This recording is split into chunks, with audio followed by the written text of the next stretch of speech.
Praise the Lord. So, yun ang ating hinihintay. God, magandang umaga. Hallelujah. Ando na kayo sa awit 19. Yan. Praise the name of the Lord. Hallelujah. Awit 19. Ang kaluwalhatian ng Diyos ay ipinapahayag ng kalangitan. Ang ginawa ng kanyang kamay, ipinapakita ng kalawakan. Sa bawat araw at gabi, pahayag walang patlang. Patuloy na nagbibigay ng kaalaman. Wala silang tinig o salitang ginagamit. Wala silang tunog na ating naririnig. Ngunit, abot sa lahat ng dako ang kanilang tinig. Gumawa ang Diyos sa langit ng tahan para araw. Tuwing umaga ay lumalabas ito na parang masayang kasintahan. Tulad ng masiglang manlalaro na handang-handa sa silangan, sumisikap, lumulubog sa kanluran. Walang nakapagtatago sa init nitong taglay. Ang batas ni Yahweh, walang labis, walang kulang. Ito ay nagbibigay sa tao ng panibagong kalakasan. Ang mga tuntunin ni Yahweh mapagkakatiwalaan. Nagbibigay ng talino sa payak na isipan. Ang mga utos ni Yahweh ay makatwiran. Ito ay nagpapasaya ng puso at kalooban. At ang mga tagubilin ni Yahweh ay tama. Nagbibigay sa isipan ng hustong pangunawa. Paggalang at pagsunod kay Yahweh ay dalisay. Magpapatuloy ito magpakailanman. Ang mga hatol ni Yahweh ay tunay na makatarungan, patas at walang kinikilingan. May kanais-nais pa ito kaysa gintong lantay. Mas kanais pa ito kaysa gintong lantay. Mas matamis pa kaysa pulot ng pukyutan. Ang mga utos mo, Yahweh, ay babala sa iyong lingkod. May malaking gantimpala kapag aking sinusunod. Walang tao pumupuna sa sarili niyang kamalian. Iligtas mo ako, Yahweh, sa lihim na kasalanan. Ilayo mo ang iyong lingkod sa mapangahas na kasalanan. Huwag mong itulot na maghari sa akin ang kasamaan. Sa gayoy, mamumuhay akong walang kapintasan at bahid ng masama ang aking mga kamay. Naway, ang mga salita ko at kaisipan. Kaluguran mo, Yahweh, manunubos ko at kanlungan. Tayo manalangin. Sa aming paglapit, Ama, kinikilala namin ang iyong salita. Sa lahat ng sinabi na ito na aming binasa, ikaw yon, siya yon, at yun nga yun ang mga salita mo. Nawa, mahugasan kami nito ng lubos, maituwid, maitama. Maging kami, Panginoon, ay matagpuan mo umiibig, hindi lang sa inyo, pati na rin sa inyong salita, O Diyos. Higit sa lahat, na aming dapat na bulay-bulayin at muni-munihin, isip-isipin at isa puso't isa isip at isa buhay, Panginoon. Hallelujah. Thank you, Father, for blessing the Philippines, acknowledging the scriptures, the Bible, as the Word of God and worth celebrating, worth acknowledging, worth glorifying, Panginoon. Salamat at kinikilala nila at wala siguro pinakamaraming limbag na Biblia o klase ng Biblia, version ng Biblia o at pati mga dialect na isulat ito sa mga dialect sa Ilocano, sa Cebuano, Hiligaynon at lahat ng salitang dialogo, Panginoon. Ang nauna ang Pilipinas sa lahat sa pagkilala ng iyong salita. Hallelujah, 100 years ago, Panginoon, nung pumasok ang salita mo sa magitan ng mga misyonero at kinilala ito sa bansa. na ito'y tunay na salita mo.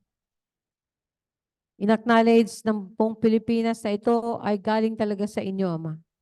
The Canon Bible of the Christian's Father. At ganoon din ang mga ibang relihiyon.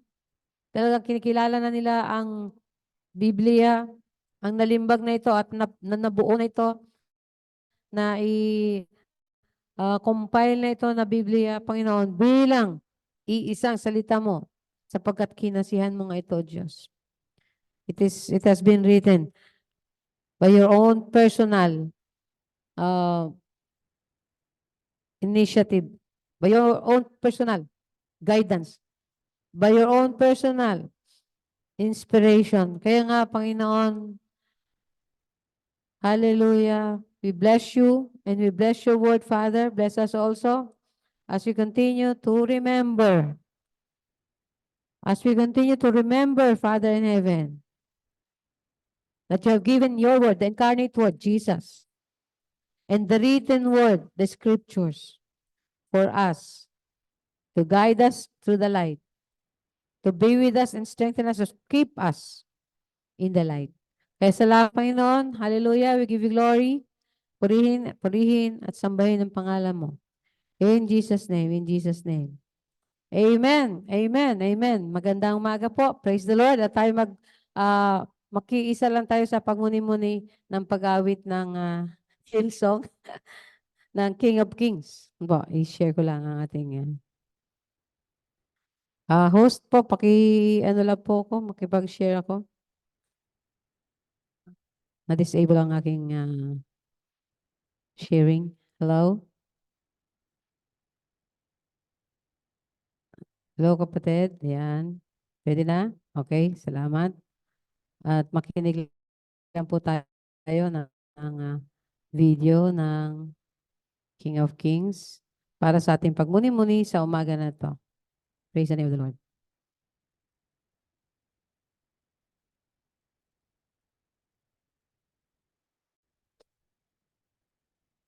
Hallelujah.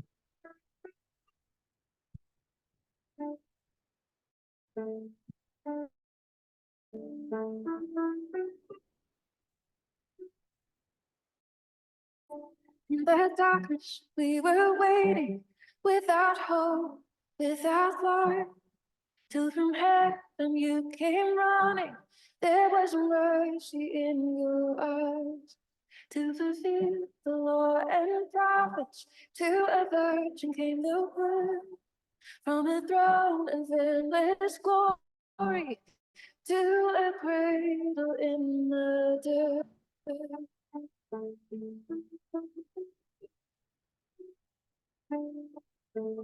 Praise the Father, praise the Son, praise the Spirit, three in one. God, glory, majesty, praise forever to the King of Kings. To reveal the kingdom glory and to reconcile the lost, to redeem the whole creation. You did not despise the cross, for even in your suffering, it's hard to the other side, knowing this was our salvation. Jesus, for our sake, you died.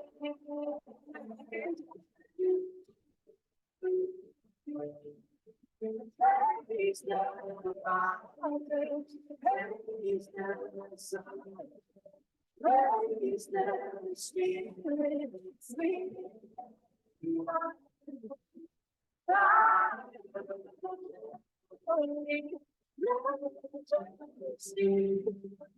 praise for the King of Kings.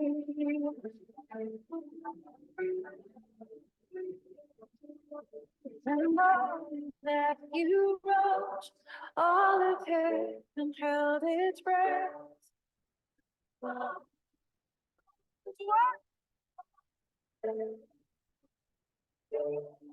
And the dead rose from their tombs, and the angels stood in awe for the souls of all who had come to the Father restored. And the church of Christ the Lord, tell his people the faith, not his gospel truth. Oh, shall not kneel, shall not faint, like his love and in his faith. It is free, I am free, for the love of Jesus Christ. Resurrection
to the King of Kings.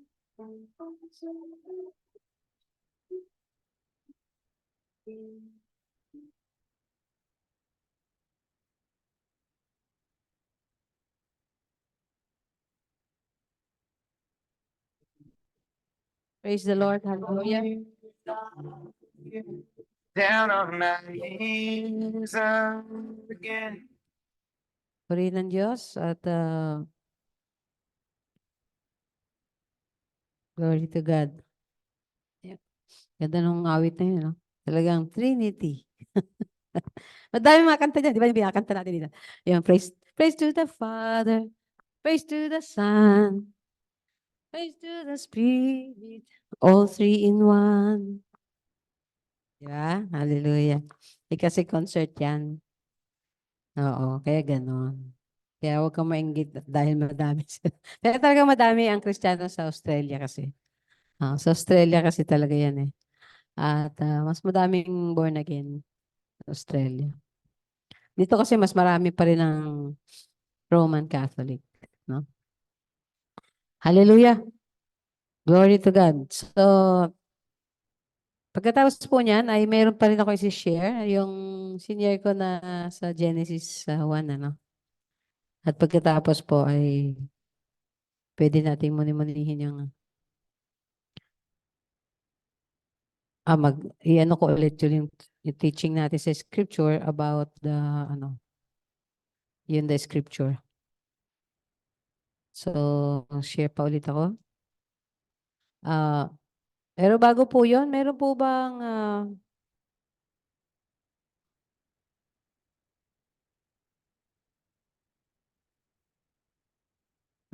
bang magpasalamat sa Panginoon? Sige, ito lang muna ang aking teka lang ha. Hindi ko pa pala nabuksan yung aking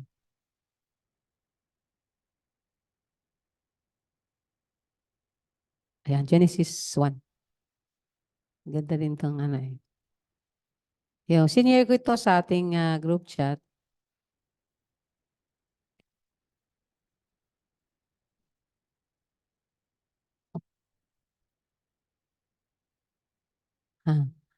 So, i-share ko muna yan. Tapos, i-enjoy lang natin. Let's just enjoy it. No? At,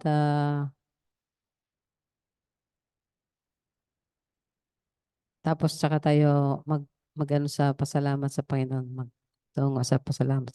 At ito pong ano na to, na-discover ko kasi yung bago kong meditation, ang aking devotion every day, ay doon ko nakuha sa plan na yan. Galing yan sa Bible Project kung tawagin nila. thebibleproject.com, bibleproject.com. At na-feature yan doon sa recap, Bible recap na inaano ko ngayon, minimeditate ko. Napakaganda, no? Dahil illustrated siya at makikita mo, kahit nga yung pagka yun nga i-meditate nyo ngayon, yung Bible recap, nagtuturo doon, nag-host doon si Sarah, Sister Sarah, nag-host siya, tapos inaano niya yung pinaka-outline ng chapter by chapter. Kaya ang ganda. Madilim siyang maintindihan, hindi ka masyado mabobore doon sa babasahin mo kasi mayroong mga background, mayroong mga significance na stories and everything. No? So, siguro ay pwede na natin ito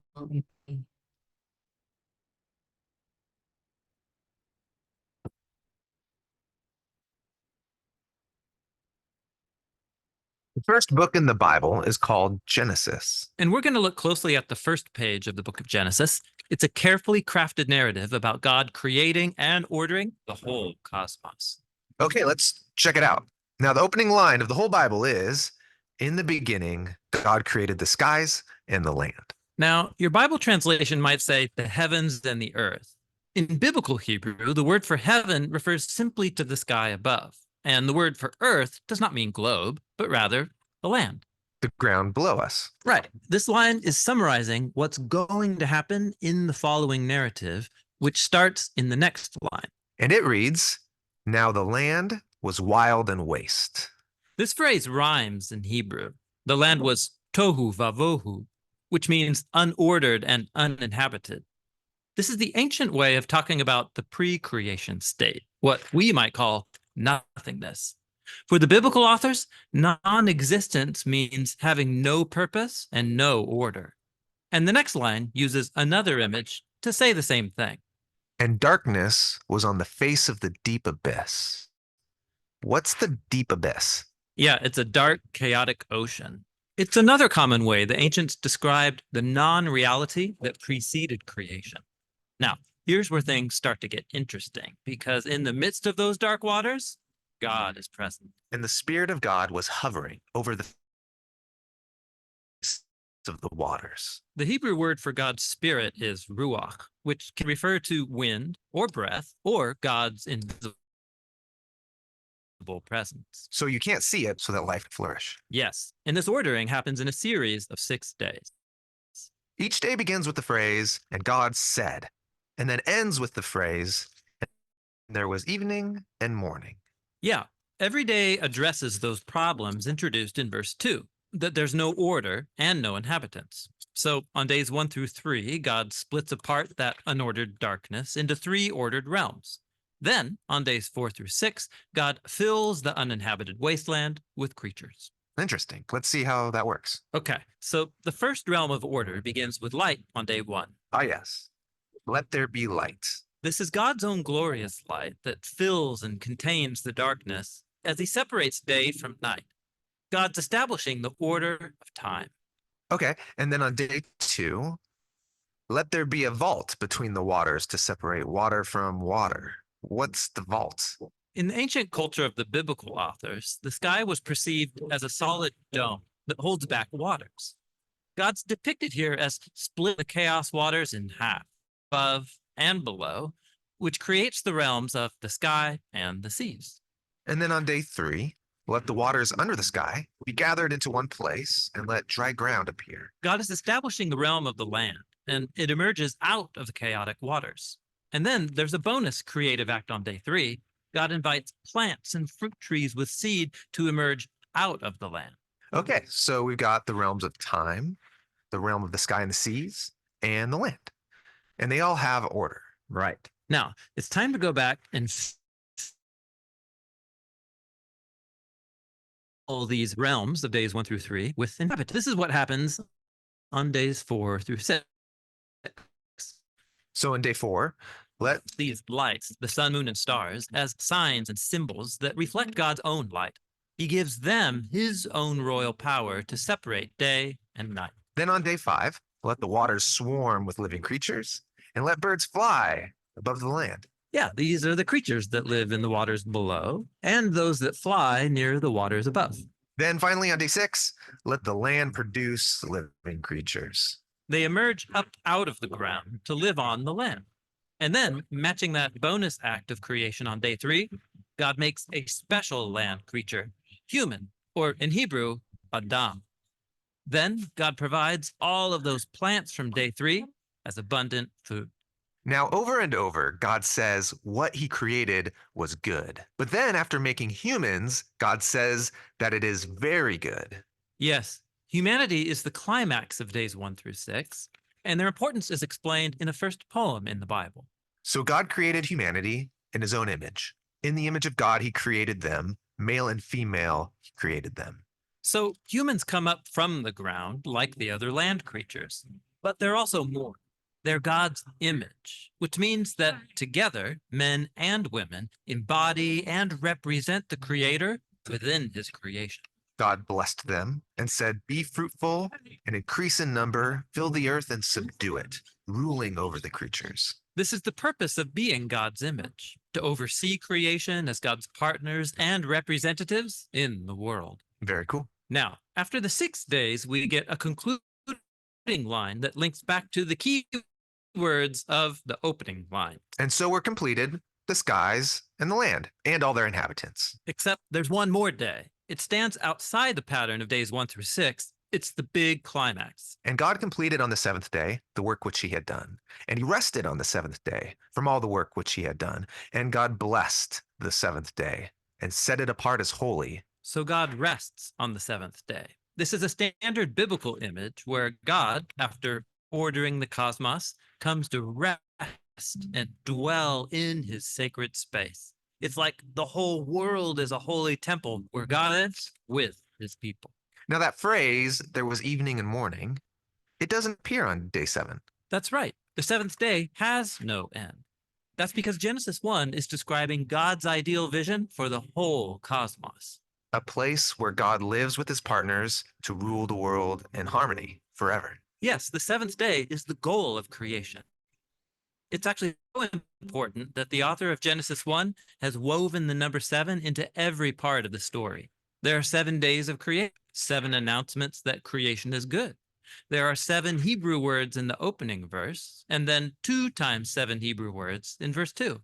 And then the statement about the 7th day has 3 lines of 7 words. Wow. So the first page in the Bible is doing way more than just telling us how the world was made. Right. Genesis 1 has been designed to show us that God's purpose is to share creation with his images so they can rest and rule it with him forever. And that purpose is what the rest of the biblical drama is all about. Ayan. Sample lang po yan ng Bible project. Ito natin. At pwede nyo naman anuhin niya sa Google. Nakanganga si Nonoy, namangha siya sa sa Illustrated Bible. Ang ganda, di ba? At saka yung mga hindi mo napansin, siya ay nagpansin. May commentary, may annotation. Diba? Yung 7 day, 7 day, 7 na 7, 7, puro 7. Yung ibig sabihin pala ng Shabbat na rest is complete. So, sabi doon, originally, 7th day doesn't end. Originally. Pero dahil nga doon sa pagpasok ng kasalanan, sabi ko nga sa inyo, nasa 7,000 years na tayo ngayon. 2,000 years from Adam to Abraham, Abraham to Jesus, Jesus to our generation, 6,000 years. 20, di ba? 2,000 years. So, last 1,000 years, magiging 3,000 years. Last 1,000 years. Finish. Kasi 7,000 years. Kaya makikita mo significant yung 777, di ba? Sa humanity talaga. Although, hindi natin alam kung gaano kadami yung taon bago niya i-create. Parang lang siya eh. Wala lang siya. Siya lang kasi noon eh. Wala lang siya. O ilang taon yun hanggang sa naipag-isipan niya, create nga tayo ng ganito. So, nag-create siya ng ganito. Heavens and earth and so and so and so forth hanggang sa humanity or humans or man and woman. So, praise the Lord. Okay, siguro ay hindi lang tayo na-entertain, na-inform ba tayo, no? And I'm encouraging you. Kaya nga sabi ko, we can use of the gadgets to grow us, no? Hindi to impede us in growth. Kaya yung mga bata, igagabay nyo, ika-guide nyo. At tayo din, bilang mga adult, must be responsible in using all the electronics and gadgets and modern way of studying, reading, entertaining, no? So lahat yan, nagagamit natin for God's glory and for our growth. Okay. Bago tayo tumuloy sa ating message, ay meron po bang gusto magpasalamat sa Panginoon? Salamat. 1 minute. 1 minute.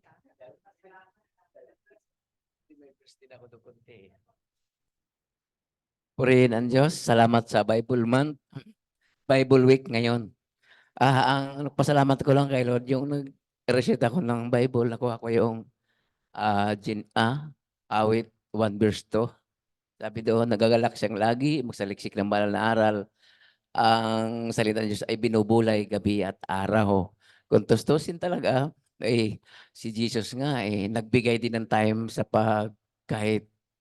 kahit andun siya sa karamihan ng tao, umiiskerda talaga siya na nag ha. Yun nga yun. Doon din, nakukuha ko dun sa Isaiah 30 verse 15 at saka doon sa awit 119 verse 5 na nandun din yun. Nakuha ko lahat yun. Gano'n pa pala magbulibuli talaga tayo palagi. Hindi tayo mawala ng pag-asa sa ganon. Dahil sabi ko pa nga doon, kanina sa balita na ihanda niyo ang sarili dahil hindi natin alam. Darating na. Ito na last na nga ngayon. Kaya po rin ng Diyos. Salamat po.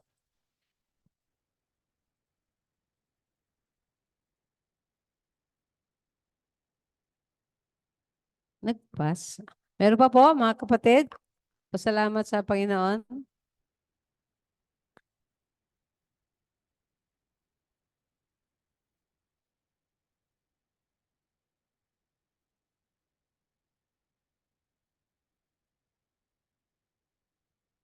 Yan, ang gallery. Yan. Praise the Lord. Madami-dami ang ating ka-Zoom. Meron gusto magpasalamat? Wala ata si Rowena. Nakatulog si Weng. Okay, kung wala na po ay pwede na tayong mag-aral ng scripture ulit. Share ko lang ang lecture. Pero download ko na yan. Medyo may konting dagdag lang ng scripture. At mamaya ay pupuntahan natin yon. At dati na rin natin itong na pag-aralan, although hindi naman natin ito mamamaster. No? Pag isang beses lang natin narinig. So yan. Okay, nandiyan na po tayo. So, alam natin na ang Biblia ay yung canon Bible o yung sinabing tinanggap na talagang inspired by the Holy Spirit and by God Himself. At ito ay nasa standard at binuo nila at tinanggap na Word of God. So, that is the scripture. Made of only ilang books? So, ang Biblios o Bible, Biblios, ibig sabihin niyan ay maraming aklat. So, hindi lang to aklat, pero binuo to, kinumpile to, ginawang aklat o salita ng Diyos o scriptura o scripture or Bible kung tawagin o Word of God. Ito ay kabuuan ay tinuturing nating Word of God. Tayo mga Christians, no? At Yan po ang tinatawag, tinanggap natin na kumbaga sa ano ay constitution. Ang constitution po tao ang gumawa, pero hangga't hindi na amen ng proseso ayon sa itinalagang paano to ma-amend, hindi to pwedeng baliin, no? Lalong hindi pwedeng baliin. Pero ang Diyos, ay yung salita ng Diyos, ang Diyos lang yung tanging naggabay sa paggawa niyan. Composed yan composed of more than, hindi nila masabi kung ano, basta lagi ito yung magbabasa ako tungkol dyan. More than 40 people ang author niyan. More than 40 people. And ang consistency ng kanyang story is consistent with the history of the world. Yung tinatawag ng world history. Yan ang consistency niya. Kaya hindi siya basta talagang mapasubalian o masabing mali dahil consistent siya sa takbo ng mundo mula nung magkaroon ng civilization. Nagkaroon ng civilization. Kailan ba nagkaroon ng civilization? Nung magkalat-kalat yung mga tao. Pero hindi natin alam kung nung nag-flood, buong mundo ba to Finland o yun doon lang sa area nila Finland? Pero ang nangyari, basta yung history ng Israel, doon na i-anchor sa isang tao kay Noah. No? At diyan sa Shem, kay Shem, panganay niya, panganay ba si Shem? Bena, pakicheck mo nga. Ay doon ang galing yung lahi ni Abraham at lahi ni David at lahi ni Jesus.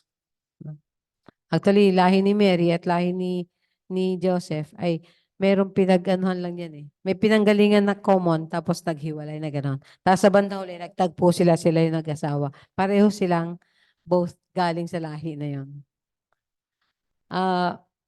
So the Bible is, ang pag-usapan natin yung kanyang characteristics. Una ay, teka, paano ba ito matatanggal? Yan. Ang una ay yung inspiration, no?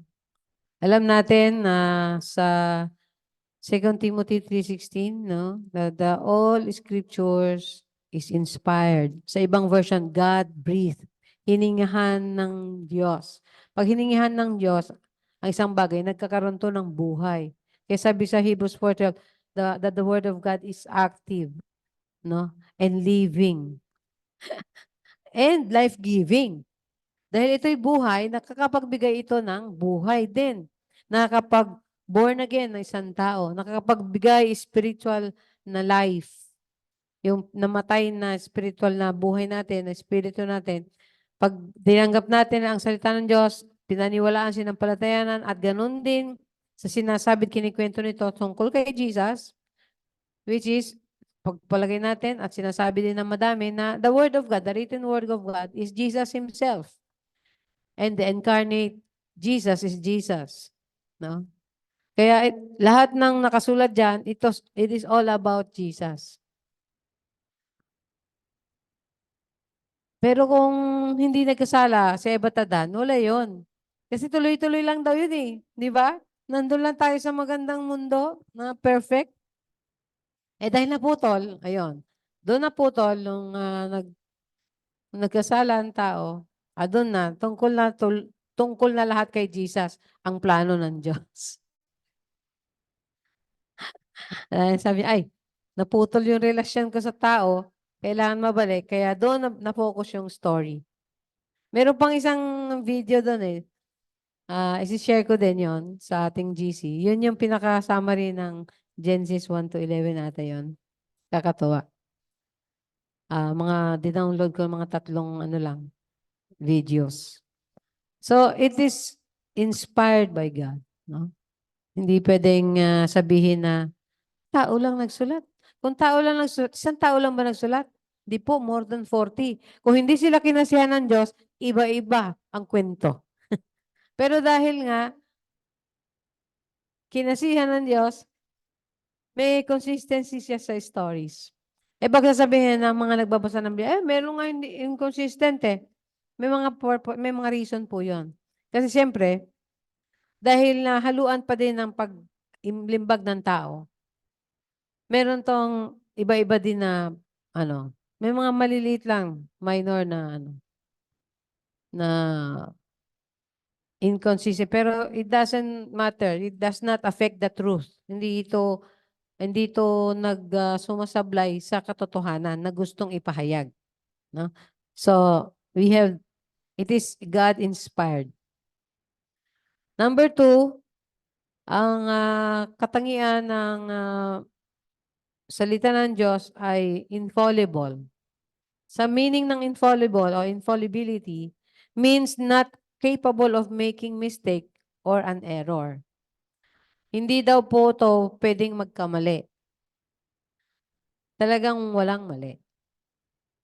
At ito po ay dahil kinahisihan ng Diyos na perfect, it is perfect. Kaya yung nabasa natin kanina sa Bible, di ba? Perfect ang salita doon sa 19. Sabi niya, ang batas ni Yahweh, walang labis, walang kulang. Ito'y nagbibigay sa tao ng panibagong kalakasan. Kung i-Englishin po natin, ang isang translation, pamilya ako ng Amplified. Sabi dito, sa verse 7, the law of the Lord is perfect, flawless, restoring and refreshing the soul. Yan. Ang batas ni Yahweh, walang labis, walang kulang. Perfect. Walang kapintasan. Ito'y nagbibigay sa tao ng bagong kalakasan. So, yan yung principle ng ating doctrine. The inspiration of the scripture, the infallibility, no?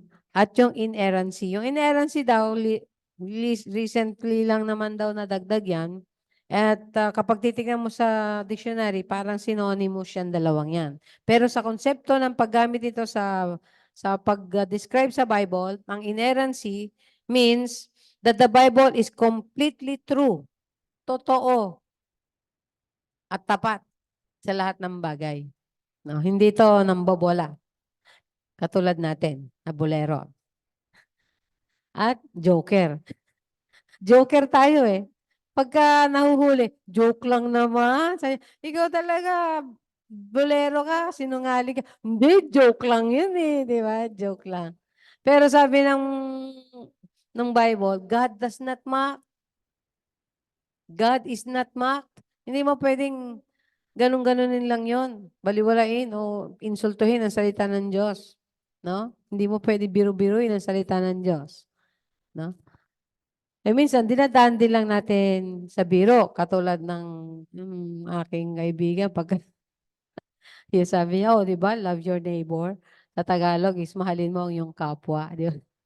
It is a double meaning. Gino-joke niya yun, tapos tatawa siya. So, inerrant is no error at ganun din, literally. Pero ang ibig sabihin daw niyan, when it means to the Bible, it means that the Bible is completely true. So pagkat dito, sasabihin natin dito sa binabasa natin, the law of the Lord is perfect, flawless, restoring and refreshing the soul. The statutes of the Lord are reliable and trustworthy. No? Tingnan natin yung ang mga tuntunin ni Yahweh ay mapagkakatiwalaan. Yan. Nagbibigay ng talino sa payak na isipan. Purihin ng Diyos. Hallelujah. Kaya, yung infallibility and inerrancy and inspiration, talagang hindi mo to mapapasubaliin. Hindi mo masasabing mali yan. Wala kang proof dyan na mali yan. Kasi lahat ng proof na sinasabi dyan ay tama. Ito ang nakakatuwa, yung authoritative, no? Yung authority nito, malalaman mo, doon mismo din sa Bible din mo malalaman. Yung proof ng mga sinasabi niya, sa Bible din nakikita.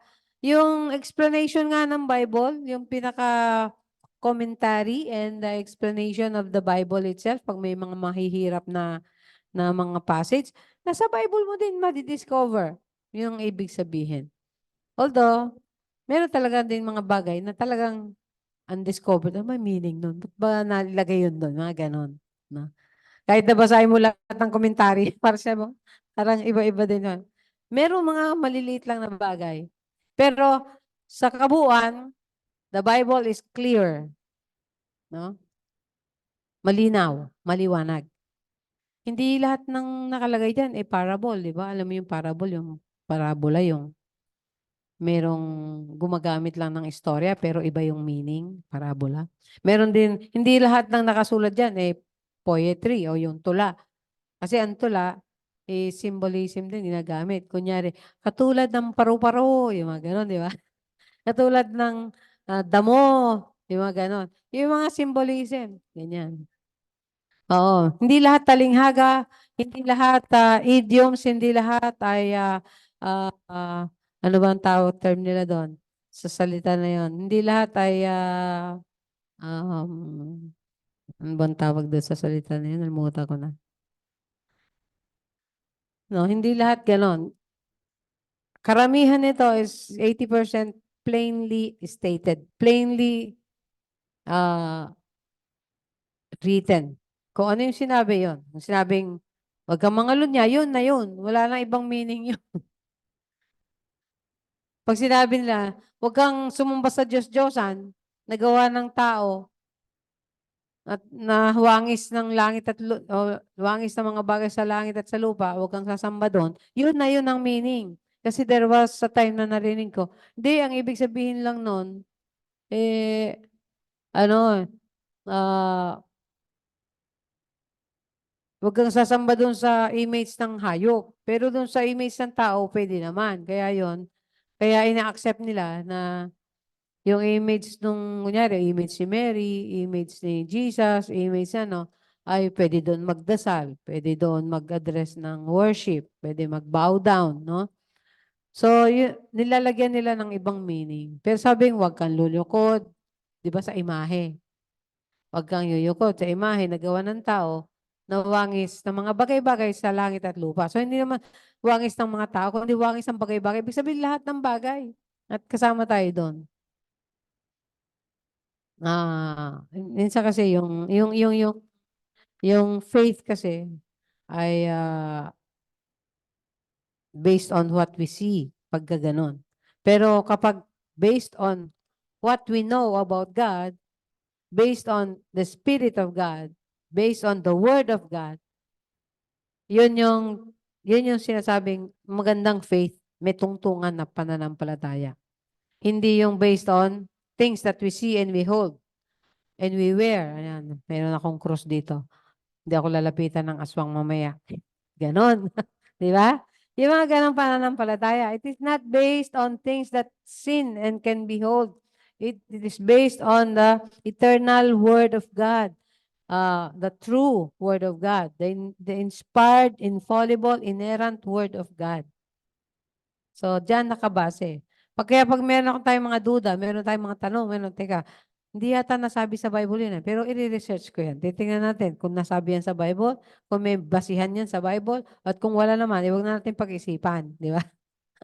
Kung wala namang basihan sa Bible, huwag nating pilitin i-discover. Sabi nga ng Bible minsan, sanabi rin sa Bible, na yung there are things that belongs to God alone. And there are things that belongs to you to know. So yun na lang. Pag hindi pinalam ng Diyos, yun lang wag mo na yun i-explore. Ang pinalam ng Diyos, yun na lang yung pwede mong explore. Huwag mo nang subukan pang umano sa linya, no? Yung lumabas sa linya. Ito yung sinabi ng Diyos. Yan lang ang pwede nyo ma-discover. Pero dito, hindi nyo pwede ma-discover. Ano yun? Yung mga wala sa physical world. Kaya yung mga espiritista, bawal na bawal yan kasi tumatawid sila sa kabilang mundo. Huwag mo na yun alamin.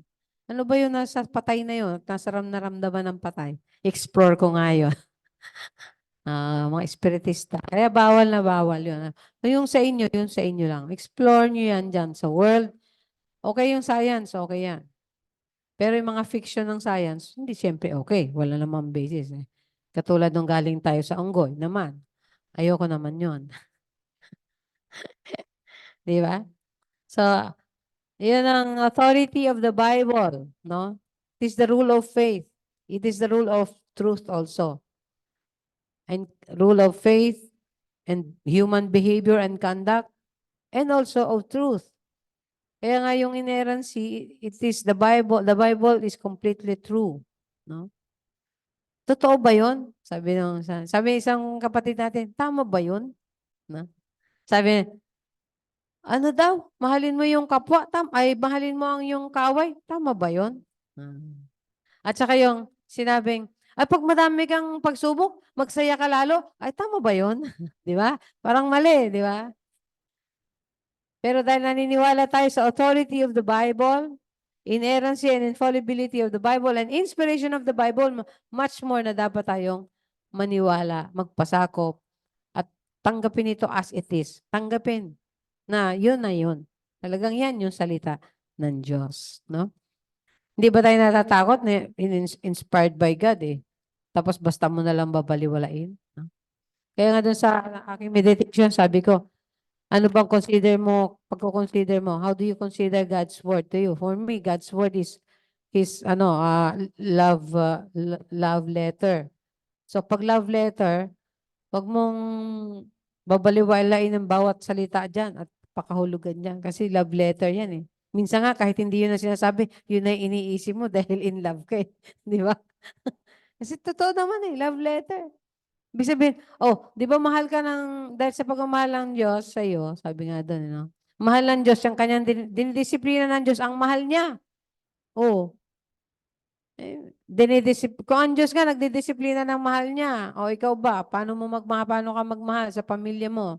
Nagdidisiplina ka ba? Hayaan mo siya mapahamak. Bahala siya sa buhay niya. Tigis sa ulo niya. Yung ganun, diba? Kasi nag-give up tayo, but God never gives up. Hello?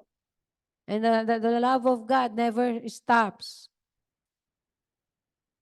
Kung nag-stop siya sa, there was a time, di ba, sa Romans, sabi niya, and God gave them over.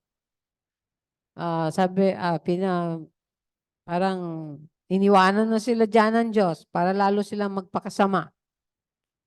No? Pero yung love ng Lord never gives up. The moment that you realize you're wrong, isang hakbang ka pa lang, sabi nga doon sa prodigal son, malayo pa lang yung anak niya. Hindi pa niya nasasabi yung inisip niya sasabihin niya. Inakap na siya. Pinabihisan na siya. Binalik yung ting niya.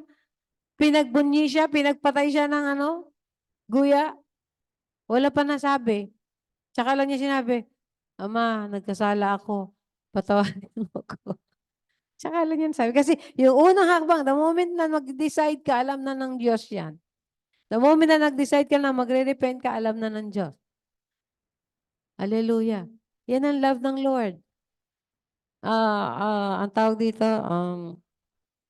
inaano lang niya yan, wini-withhold niya for a while para hindi ka ma-tolerate. Hindi ka ma-spoiled. Ay, okay lang yan. Hindi ako papaluin ni Lord. Spoiled ka ngayon. Oo. Hindi. Titiisin ka rin ng Lord. Para pag natiis ka, di magsisisi ka. Magbalik loob ka. Ganon din yan sa relationship sa family. So it is the authority, no? Rule of faith and Christian conduct and behavior and in truth. Yan yung mga verses. So, at ang authority niyan, yung proof niyan, ang unang proof niyan ay history. No? Totoo yan, historically. Kaya yan ang unang proof, history. At ang pangalawang witness sa Bible ay yung mga nagsulat niyan, mga propeta. Tingnan natin yung verses na dinagdag ko dito. Gusto kong makita natin yung verses na idagdag ko dito. Okay, sabi dito so, ito yung proof na talagang ang Diyos ang nagagabay sa pagsusulat niyan. Sa Exodus 34:10, then the Lord said to Moses, sabi ng Diyos, sulat mo yung mga salita na ito. No? Write these words, for in accordance with these words, I have made a covenant with you and with Israel. So, yan ang isa sa mga patunay. Sige, puntahan natin yung verse na yun. Exodus 34:27. Yan. So, mismong sang Diyos na si Yahweh ay nagano yan. Nagsasabi sa tao. No? Nagsasalita siya sa tao. Sabi niya, pagkatapos niyon, sinabi niya kay Moses, si Yahweh to, isulat mo ang mga sinabi ko. So, nagsulat talaga. As early as kay Moses, siya talaga yung nagsulat. At palagay ko, isa sa mga pinasulat niya, katulad ng paniniwala ng iba, sinulat niya yung creation, and Genesis. Bereshit in the meaning, sa Hebrew word, meaning beginning or start of life. So, beginning. So, kasi yan, isa sa mga story, no? Pagkatapos magkita ang Diyos at si Moses, nagpasulat siya ng mga bagay-bagay. Diyan sa ang description is 10 commandments lang talaga. Tapos pagbaba niya, nakita niya nagsasamba sa Diyos-Diyosan, binalibag niya, di nabasag. Pinaakyat ulit siya. Kaya 2 beses siya umakyat ng bundok. Sinulat ng fingers of God. Paano mo masulat ng fingers of God? No? Yung sa tablet, yung sa bato. Kaya yung covenant na yon, na nandun yung 10 commandments, yun yung nakalagay sa ark o dun sa baol na kinikerry lang ng mga priest. Bawal i-carry ng iba. At yung priest lang na nag-alay ng paglilinis, cleansing o ng pag-aalay ng lamb. No? So, that's it. No? Kita natin na si Yahweh na naggabay kay Moses para magsulat yan. Sa Numbers 33 verse 2, sabi niya, Moses recorded their starting places according to their journeys by the command of the Lord. So, hindi lang siya basta nagsulat. Ayon din sa utos ng Diyos sa Numbers 33 verse 2. No? Sa pagsusulat niya, dito kami unang pumunta. Tapos dyan, tapos doon, tapos umikot ulit kami, tapos bumalik ulit, pumunta naman kami doon, at umikot ulit kami. Ganon. So, hindi lang ito basta sinulat ni record ni Moses. Ito po ay as commanded by God. Habang sa pag-uutos. So, yung paggabay na iyon ay talagang nandyan ang paggabay ng Panginoon. Sige, tingnan ko lang sa English ha. 33.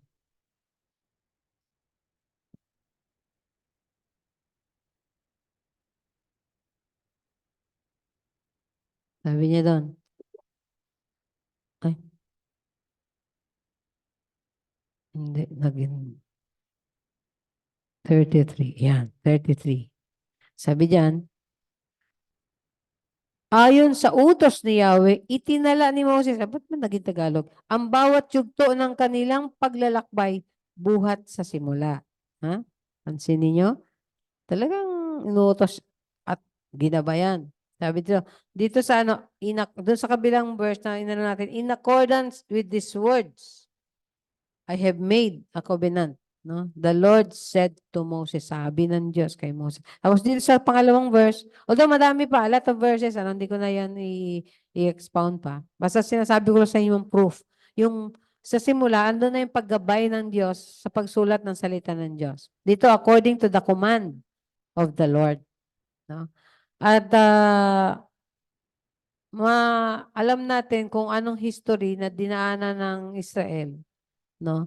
Noong time na nandun na sila sa land of Canaan, pag nagkakasala sila, hinahayaan ng Diyos na sila ay masakop ng ibang bansa. At pag nasakop sila ng ibang bansa, nauutusan yung hari na gumawa ng masama. At number 1 na bina-violate nila ay yung pag-violate sa salita ng Diyos sa mga scrolls. Kung tawagin natin scriptura, nagsimula yan sa Torah, yung Genesis to Deuteronomy at sa prophets at sa poetry, yan yung buong scripture. No? Ito yung nangyari. Isa lang to sa mga pangyayari ng pagkubkob ng ibang bansa sa Jeremiah 36. Ito.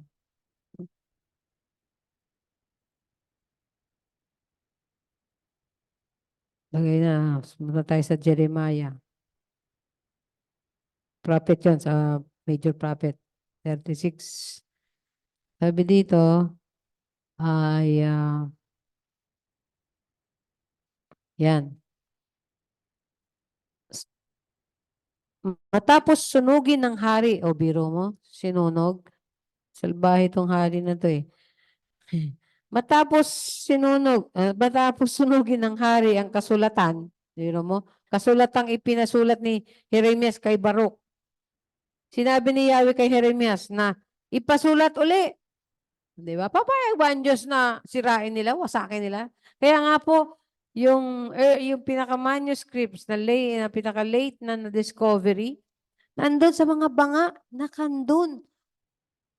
Nakatago. Panahon ng 1945 na na-discover nila pagkatapos ng giyera ng Second World War. Ay, may nag-a-announce na Third World War daw, malapit na. Pag nagkaroon ng Third World War, baka yun na yung start of the end. Start pa lang po ng umpisa pa lang. Then, yung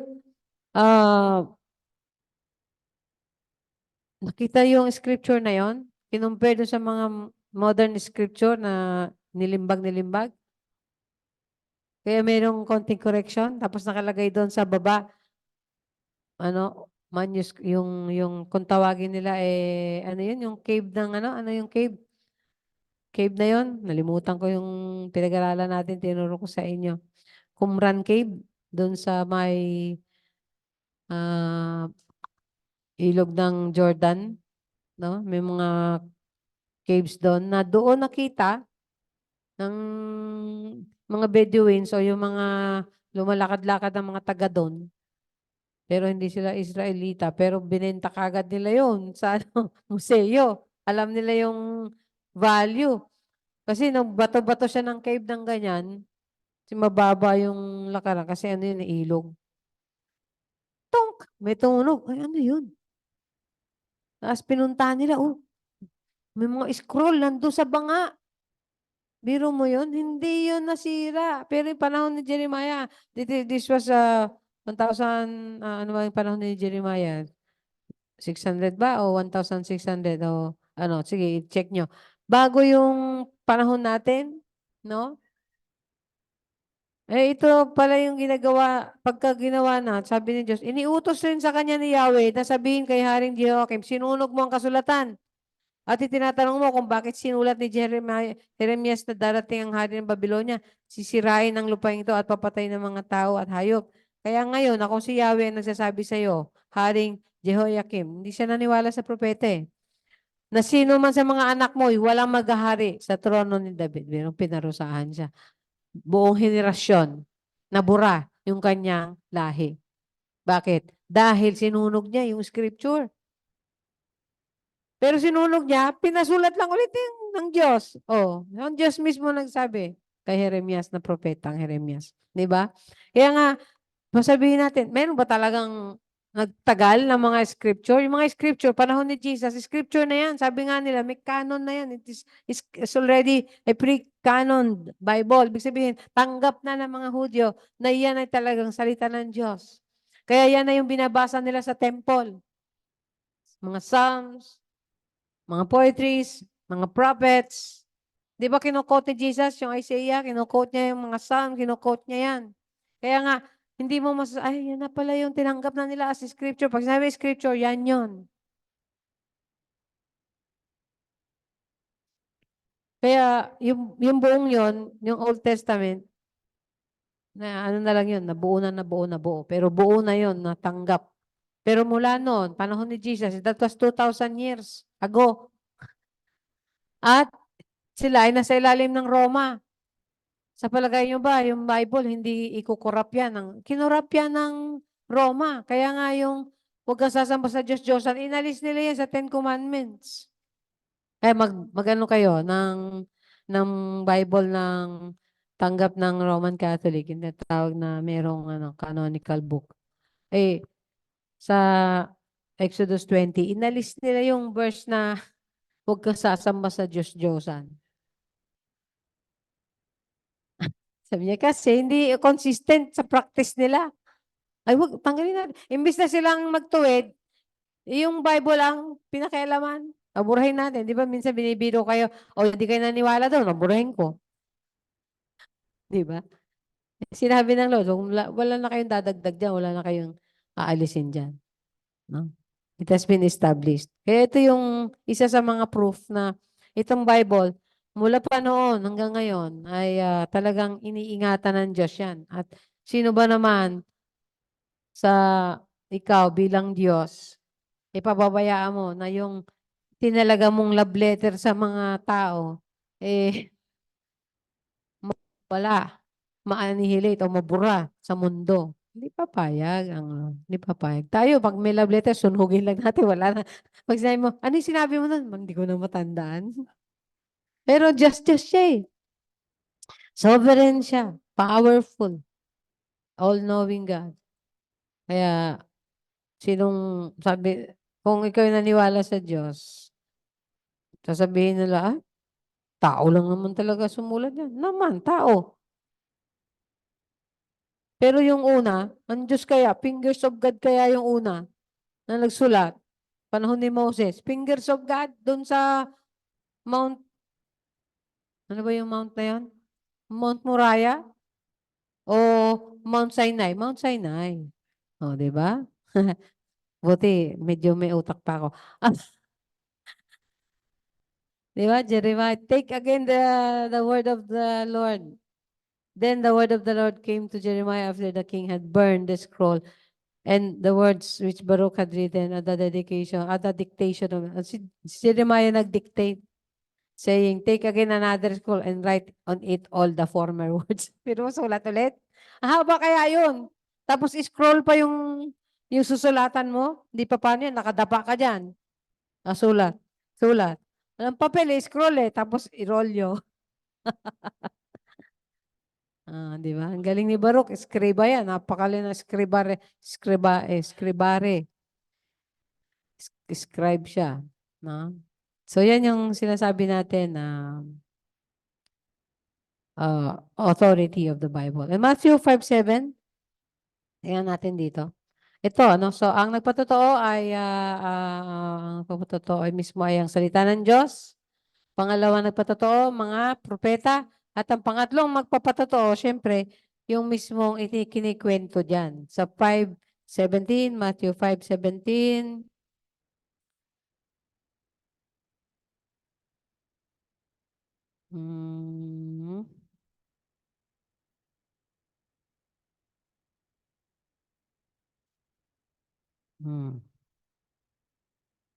Di ba? Si Jesus mismo nagsabi, huwag ninyong akalaing naparito ako upang ipawalang bisa ang kautusan at ang mga propeta. Naparito ako hindi upang ipawalang bisa ang mga iyon, kundi upang tuparin. Kaya yung canon Bible ng Scripture, ibig sabihin the Old Testament canon, it was recognized as early as Jesus Christ in the life of in the time of Jesus Christ. Canon na yan. Meron na silang kinikilalang salita ng Diyos, Scripture. At yung Scripture dyan, natupad na lang sa buhay ni Jesus.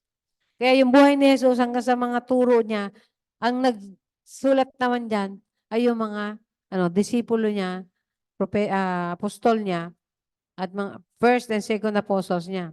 At karamihan nga si Pablo ang ginamit dyan. Si Pedro, ginamit din, di ba? Si Santiago, si Juan. Madaming, may mga ginamit na iba. Diba? So, yun lang yung nabuo yung nagkaroon lang ng siguro mga debate, duda dito sa New Testament. Pero kung didebatihin mo pa yung kahit panahon ni Jesus tinanggap na, didebatihin mo pa, aba, sino ka? Kung si Jesus ka, tinanggap oh. Di ba? Sabi dito, tandaan ninyo. Sabi ni Jesus, maglalaho ang langit at lupa. Ngunit ni isang tuldok o kudlit man ng kautusan. Yun yung Old Testament. Kung tawagin nila.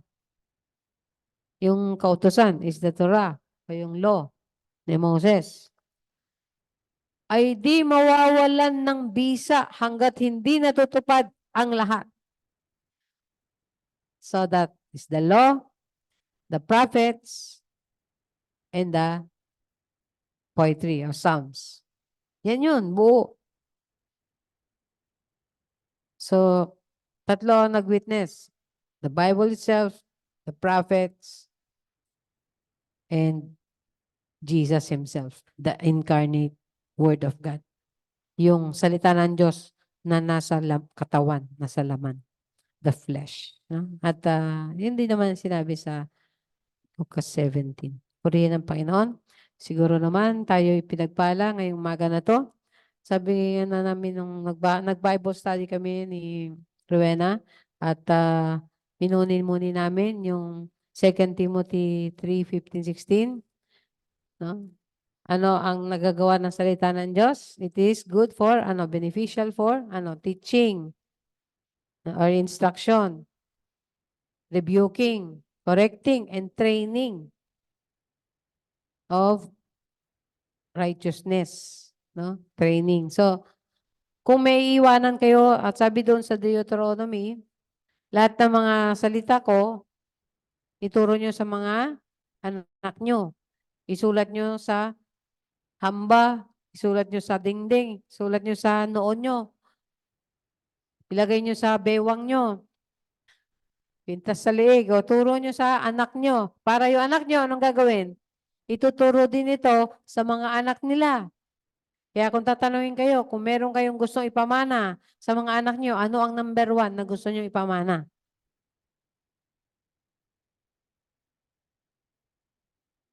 Siyempre, pananampalataya, pag-ibig, at takot sa Diyos. At yun ay magagawa nyo sa magitan ng salita niya. Salita ng Diyos. Siguro, kung gusto nyo tignan nyo sa Deuteronomy, nandun yun. No? Deuteronomy, kung di ako nagkakamali, is 5. Na natin dito. No? Verse 6. This is 6. So, ang mga ito ibinigay sa inyo ni Yahweh at sa inyong mga anak at mga susunod na salinlahi upang magkaroon kayo ng takot sa Kanya. Kung ito'y susundin ninyo, hahaba ang iyong buhay. Kaya nga pakinggan ninyo ito at sunding mabuti. Kung magkagayoy, sasagana kayo at darami ang inyong lahi. Pagdating ninyo sa lupaing pinangako ni Yahweh, ang Diyos ng inyong mga ninuno sa lupaing mayaman at sagana sa lahat ng bagay. No? That, through that ay makikita nyo pa, yun sabi dito, saan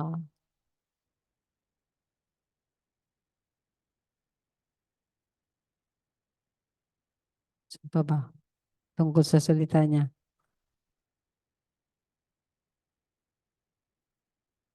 Ibinigay niya sa amin ang kautusan at mga tuntuning ito upang magtaklay kami ng takot sa Kanya. Sa ganon, sasagana tayo, ingatan niyan tulad ng ginagawa niya sa atin ngayon. Kalulugdan tayo ng Diyos natin si Yahweh. Kung susundin natin ng buong katapatan ang lahat na pinag-utos niya sa atin. So, nasa na ba yung pamana natin sa ating mga anak? Nasa na ba yun, Noy?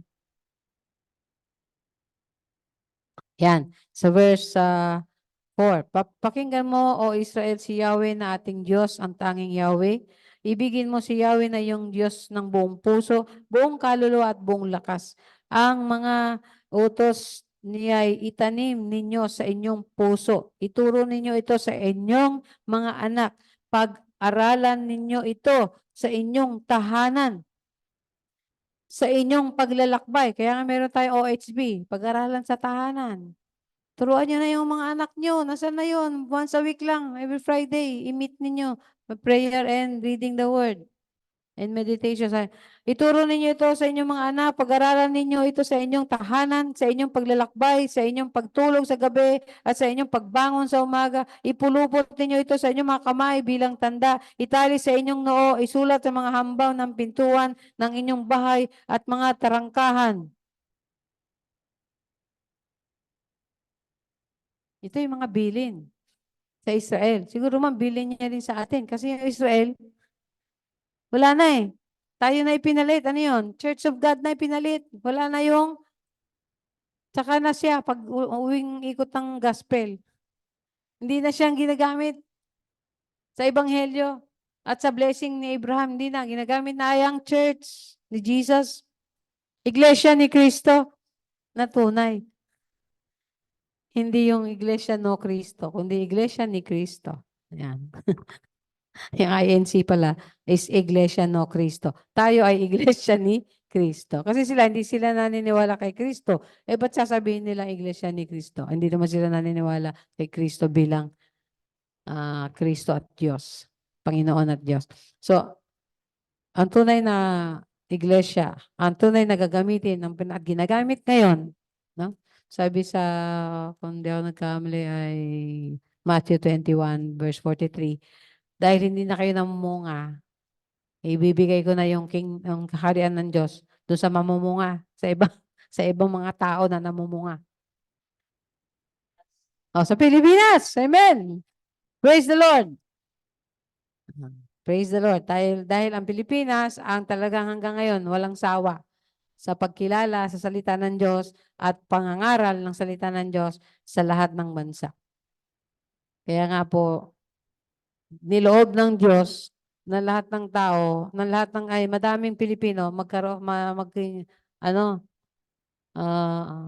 OFW. Pero pagdating doon, sabi nga niya, parang may mentality na Israel pa rin eh. Tayo rin lang. Nagba-Bible study, kapwa Pilipino. Kaya dami na born again na Pilipino. Pagdating dito, doon siya na born again. Oo, kasi mga Pilipino din na miniministeryuhan nila. Kasi takot sila magministeryo, so hindi nila kukulong sila. Kung mag-share ka sa Chinese, uy, mahal ka ni Kristo. Nako, sumbong ka, kulong ka. Kaya gagawin nila, dahil natatakot sila, kumakapit sila sa Diyos, lumalakas pananampalataya nila doon at naboborn again yung mga ibang Pilipino doon. Pero yun dapat makita talaga nila, dala-dala nila yung salita ng Diyos. Hindi lang para sa Pilipino, kundi para din sa mga amo nila. Kasi pagka nagkakaroon ng interest, sasabihin, iba ka. Ay, kasi po ganito po ako, kayo po. Hindi na share mo, meron pa palang ibang pwedeng basihan ng pananampalataya. Tignan ko nga yan. Malay nyo, di ba? Kumilos ang Holy Spirit. Tignan ko nga. Ma-curious nga ako yan, kahit bawal. Bawal kasi sa kanila eh. Tapos, sa kanilang curiosity, sa madilim na nilang kwarto, meron silang binabasa-basa. Ano kaya sinasabi no? Curious ako dun, ibang-iba yung mukha, ng saya-saya. Tingnan nila. Pag nakita nila yung pag-ibig ng Diyos sa magitan ni Kristo, di ba? Sabi niya, turuan mo nga ako. Yung mga dapat dyan, malaman. Purihin ng Diyos. Hallelujah. Tayo manalangin. So kung anong gusto niyo pamana sa anak ninyo, nawa ay kayo mismo ang meron nun. Kasi hindi niyo maibibigay ang bagay na wala kayo. Hallelujah, hallelujah, hallelujah. Salamat, Panginoon, sa salita mo, nakaliwanagan, kalakasan namin, nagbibigay buhay at bagong buhay sa lahat na nanampalataya dito. Salamat po, Ama. Napakabuti niyo sa amin. Hindi niyo kami iniwanan na nakatunganga, nakatulala, walang alam. Kundi, niwanan niyo kami ng bagay na mga babasahin, ng mga bagay na malalaman namin upang makilala namin kayo ng personal. At ngayon nga, salamat, sineselebrate namin ang love letter mo sa amin, sineselebrate namin ang iyong salita para sa amin. Hallelujah. Ang iyong pagsama sa amin, no? Sa magitan ni Jesus, at pagsama niyo ngayon sa amin sa magitan ng banal na Espiritu, Salamat po. Lahat yan ay naglalaki-laki para magkaroon kami ng kaliwanagan. Magkaroon kami ng deep desire and love for your word. The way we love you, O Lord. Hallelujah. Kaya salamat po, Panginoon. Pagpalain nyo, sabi nyo nga, pinagpala ang mga tao nagbabasa at nagsasabuhay ng iyong salita. Nasa kanya ang pagpapala. At hindi lang nasa kanya, kundi sa mga salinlahi pa niya, magiging anak at ina po niya, ay naroon ang pagpapala. Hallelujah. Dahil kami ay kumilala sa iyong salita, sumunod sa iyong salita, nanampalataya sa mga sinasabi ng iyong salita. Nanampalataya kami sa inyo. Thank you, Jesus. Thank you, Father. Thank you for blessing us today. In Jesus' name, amen and amen. Purihin ng Diyos. Hallelujah.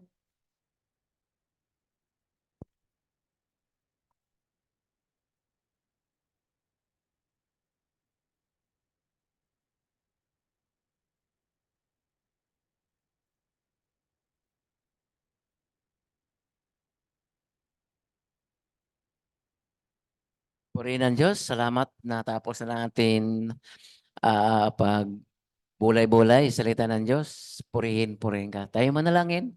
Panginoon, maraming salamat sa oras nito na ang pagpapala mo sobra-sobra sa mga anak mo. Salamat sa iyong salita. Ang salita mo ay kailanman hindi to mawala. Kaya purihin ka. Salamat din sa mga bigay mo, Panginoon. Ito sobra sa lahat ng bagay. Ito ay pagpapala ninyo sa amin. Ito babalik namin din sa iyo na pagmamahal sa amin puso na ito ay sana tanggapin mo, Panginoon. Amin. Handog para sa inyong harapan, Panginoon. Salamat sa bawat kapatid. Pinagpala rin sa may matrabaho. Wala. Pinagpapala mo rin, Panginoon. Sa iyo ang papuri sa pangalan ni Jesus. Amen. Thank you, Lord.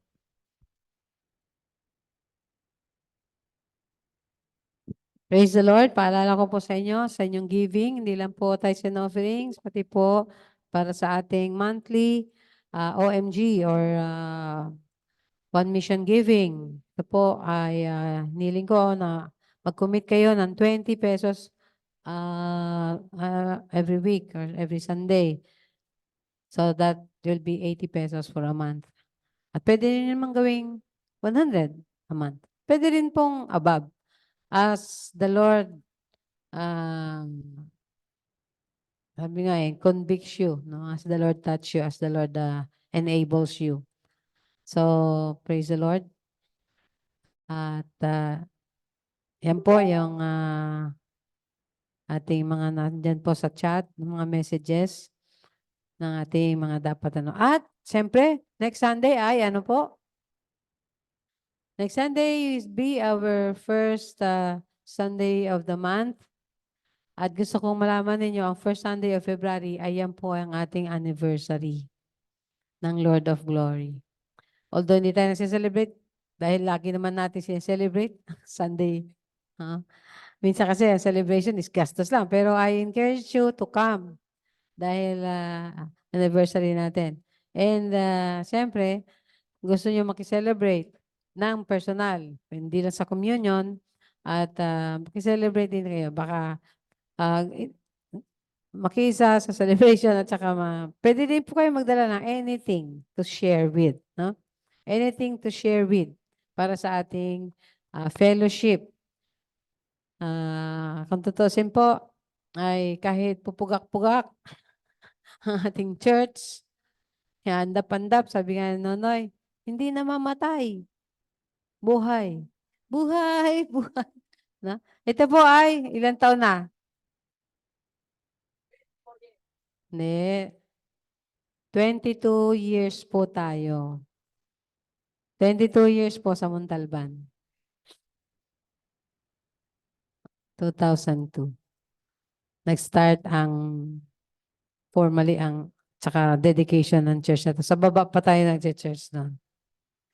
At sabi Nonoy, sabi niya, iko-correct ko siya, hindi daw to nag-boom kailanman. Hindi po, nag-boom po ito. Hanggang 2008. Pagdating ng 2008, kung daw nag-amli, nag-start ng gumanyan. Kasi No, 2009. Nagsimula. Kasi po 2009, diyan po ako lumipat sa Laguna. Hindi ko na po maasikaso. At yung mga dapat gagawin na ministry, weekly ministry. Kasi po nasa Laguna na ako. No? Pero nung pong nandyan lang kami sa Ross Boulevard, nakakapag-Bible study pa po ako, nakakapag-handle ako ng mga trainings and ating outdoors and even sa mga children na po ay madami pa tayong namin ministeryohan. Pero nung 2009, lumipat ako sa Laguna, doon po nag-start na gumanon. Yan. So, yan po ang history. Kaya wag mo sabihin, Noy, na oo, noong time na yun, siyempre, hindi na ma-handle ni Nonoy at ni Bena, yung mga bagay-bagay. So, Lord willing, pagkatapos ng taon na to, it should be my last working in the government, ay magsisimula ulit tayo ng ating mga at OHB na po.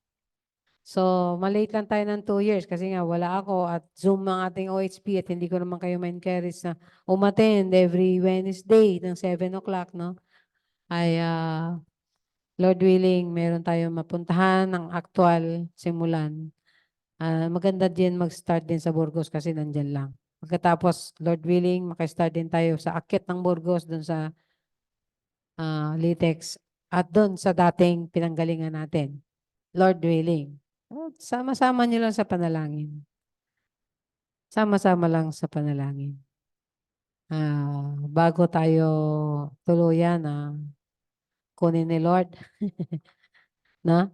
Sa amin sa panalangin, number 1 nyo, ang pamilya nyo. Kasi yung OHB is Operation House based, Operation Home based na church. Kaya unang-una nyong gawing church ang iyong pamilya. At actually, experience namin yan bilang pamilya. Nung ako'y maborn again, talagang nag-Bible study kami sa bahay. Kaya kung naghiwa-hiwalay kami, nataniman ng mga kapatid ko, pati mga pamangkin ko, pati ng mga apo ko ng salita ng Diyos. So gawin niyo yan. Huwag kayong mahiya at huwag kayong tamarin. Kahit tamarin kayo, gawin niyo pa rin. At kung meron po kayong maakay, once a week, maipanalangin niyo yung pamilya niyo. Kaya kami ni ate, kami noon, no, ano kami niyan, prayer partners kami ni ate Nabel. At kaya alam ko yung ano ng faith niya. Kaya kahit na nagkasakit yung asawa niya, alam ko yung timbre ng faith niya. Kasi prayer partners kami. At lahat ng hiniling yan halos ay binigay ng Panginoon sa kanya. Pinagpe-pray and fasting namin. Kaya do it in your family, no? Wala pong mawawala. Kung meron kayong tangi-tanging legacy na merong eternal value, yan po. Ang faith, love, and fear of God. And the word of God. No? Kaya, praise the Lord. Okay, hindi po kayo magsisisi sa pamana nyo na yan na merong eternal value. Yung hindi yung maiiwan sa mundo na pamana. Pwede rin yun. Masaya din naman yun eh. Kaya lang, pinakamasaya talaga yung pamana na pananampalataya. Kaya ako, appreciated namin, kayo magkakapatid, appreciated namin ng lola ko kasi si lola ay talagang nagpamana ng pananampalataya. Go to the church. Go to the church. Do not waste your time. Go to the church. Okay? Praise the Lord. So, yun na po mga announcement natin. Next week, naasahan ko po kayo. Ihanda niyo po yung sarili niyo. Lagyan niyo. Date po tayo. We will worship the Lord in person together. Amen? Sana po nandito kayo. At magdala din kayo ng something to share. Something to share. Hallelujah. Tayo ngayon ay dumako sa pastoral prayer. Panalangin din. Patuloy natin panalangin yung mga may pangangailangan, may sakit na si Kuya Elmer ko ay baka dadalhin ulit yun dadaan sila. Uuwi ulit sila sa England para matuloy-tuloy yung pagpapagamot niya sa puso. No? At syempre, kapatid ko din na nagpa-opera sa puso, panalangin ko na tuloy-tuloy na rin yung kagalingan, si Alex. No? At yung mga kapatid natin na mga nakakalimot, at mga kapatid natin mayroong pangailangan financially, physically, emotionally, anything, mentally, anything. God is able. Amen? God is able. Hallelujah. At pati na rin yung mga business nyo, pag-pray nyo. Lay hands nyo. Lord, mag-glorify ka sa business na to. Lord, mag-glorify ka sa work ko. Lord, mag-glorify ka sa family ko. Our OHB and mission giving. At siyempre, pagpanalangin din natin yung meron ulit silang yung summer of Summer of service.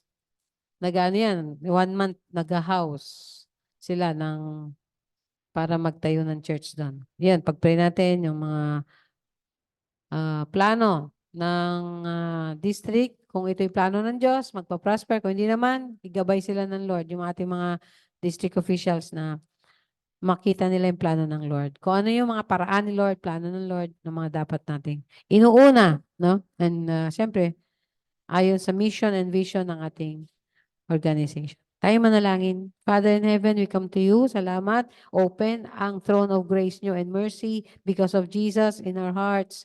Salamat, Panginoon. And through the blood of Jesus, we can plead, we can ask, we can pray for anything, Lord, dahil iyan naman ang pangako mo sa amin. Hallelujah, hallelujah, hallelujah. Salamat po sa bawat isa na nakiselebrate ngayong Sunday na to, ang aming worship day. Thank you, Jesus. Salamat, pinagpala niyo bawat isa. At ngayon, ang aming panalangin ay patuloy lang namin ipapamahala sa inyo, iiwanan sa inyo, ipagkatiwala sa inyo. At alam nyo, yung mga kabigatan ng bawat isa, alam nyo yung mga iniiyak ng bawat isa, alam nyo, Panginoon, hinaing ng bawat isa, nararanasan ng bawat isa, at mga sakit na maaring na-experience ng bawat isa. Thank you. We leave everything to you, Lord. And we trust in you, Father, that you are an answering God. You are, because you are a caring God, a loving God, a merciful God. Thank you. And you are a God of grace, a gracious God, super abundant, super gracious God, and super good and kind God. Thank you, Jesus. Thank you, Father in heaven. Thank you, Holy Spirit, for comforting each one, strengthening each one, enlightening each one. Thank you. We praise you. Hallelujah. Thank you for blessing the whole world, and of course, especially the Philippines. Thank you for blessing the celebration of Bible Month tomorrow. Thank you for the joyous day of having your word with us, oh God. Nawa, Panginoon, makapangusap itong celebration ito, makapangusap sa mga tao sa paligid na ang salita mo ay napakahalaga sa isang tao upang makilala ang Diyos na may likha sa kanya at ang Diyos na nagligtas sa kanya at ang Diyos na pwedeng sumama sa kanya kapag siya'y nanampalataya. Thank you, Father in heaven. Hallelujah. Bless our family, bless us, bless our business, bless everything, Father, that concerns us. Salamat, Panginoon, dahil you care about us, ay pwede mong pagpalain ang lahat ng bagay na may kinalaman sa amin. Salamat po. Salamat po. Salamat po. Hallelujah. Salamat din sa patuloy niyong pagtutuwid at paglilinis mo sa aming mga puso at isip at buhay. Salamat po. At salamat din sa pagtuwid mo sa aming mga motibo, aming mga pagsasalita, aming mga gawi. Lahat ng yan, nawa, Panginoon, pakalinisin, baguhin mo na upang ito ay maging kaaya-aya at kalugod-lugod at nakakapagbigay, O Diyos, ng kaluhalhatian sa inyong pangalan. Hallelujah, hallelujah, hallelujah. Thank you. We praise you. In Jesus' name we pray. Amen and amen. At para sa huling basbas ng Diyos sa atin, o Ama naming Diyos na makapangyarihan sa lahat, umibig sa amin ng tapat, hindi nagbabago kailanman, sa inyong anak na si Jesus, na siyang nagsakripisyo para sa amin upang kami maitawid sa kadiliman kaliwanagan at magkaroon ng relasyon uli sa inyo, Diyos na buhay, at sa banal na Espiritu pinagkaloob nyo sa amin upang samahan kami sa mundo na ito at hindi namin maramdaman na iniwanan nyo kami at kami nag-iisa at kami nangangailangan sapagkat nariyan siya. Salamat at pinagpala nyo kami ngayon at magpakailanman. Amen. Amen. And praise the name of the Lord. Hallelujah. Magandang umaga sa atin lahat at picture